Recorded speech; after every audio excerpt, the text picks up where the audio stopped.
you don't know everything about everyone you work with, you need to avoid things like cursing. There are other things you just need to be highly sensitive to. Every organization is a little different. Every culture is different. Every city can be different. Every country can be different. I work in a lot of countries all over the world. My day job is teaching people how to communicate, how to give speeches, and how to speak to the media. And so I have to be keenly aware every country I go to. In some countries, it would be rude for me to shake a woman's hand. You kiss on the cheek. Other countries, you kiss on 2 cheeks. Other countries, believe it or not, it's 3 cheeks.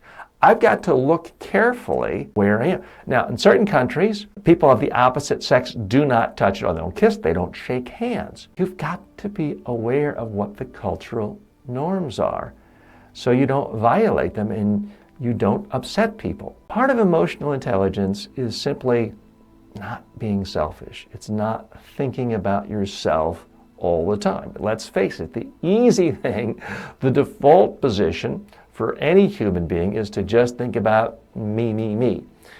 If you want to show emotional intelligence, you have to think about others in your office, in your organization, in your industry.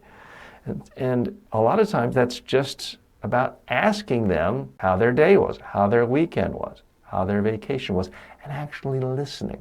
A lot of so-called smart people with advanced degrees will say, well, I don't have time for that, I got my work to do.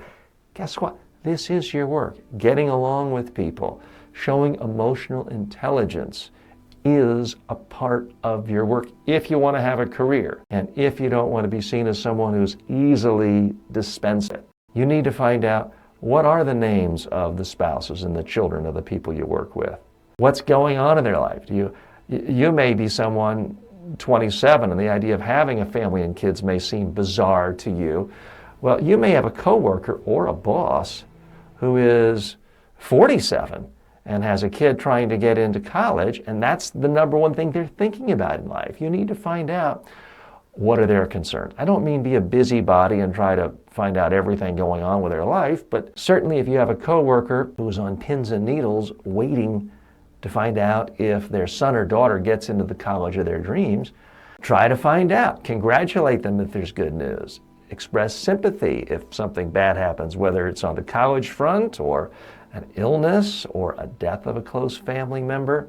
A sympathy card goes a long way when someone has just lost a loved one and maybe no one in the office seemed to even care. So you've got to be emotionally in sync. You don't have to be the office shrink. You don't have to be the inner Oprah for everyone, but listening to other people, finding out about what's making them happy, sad, going on in their life, being connected with them is going to help you in your career immensely. It's also going to make life more interesting and make you enjoy your experiences with your fellow colleagues in the office and in your organization. So here's your homework. Now, I want you to find out either the birthday or the anniversary of 3 colleagues. Make a note, and you don't have to go out and get them a big cake, but just a simple email, Facebook post recognizing them on a special day.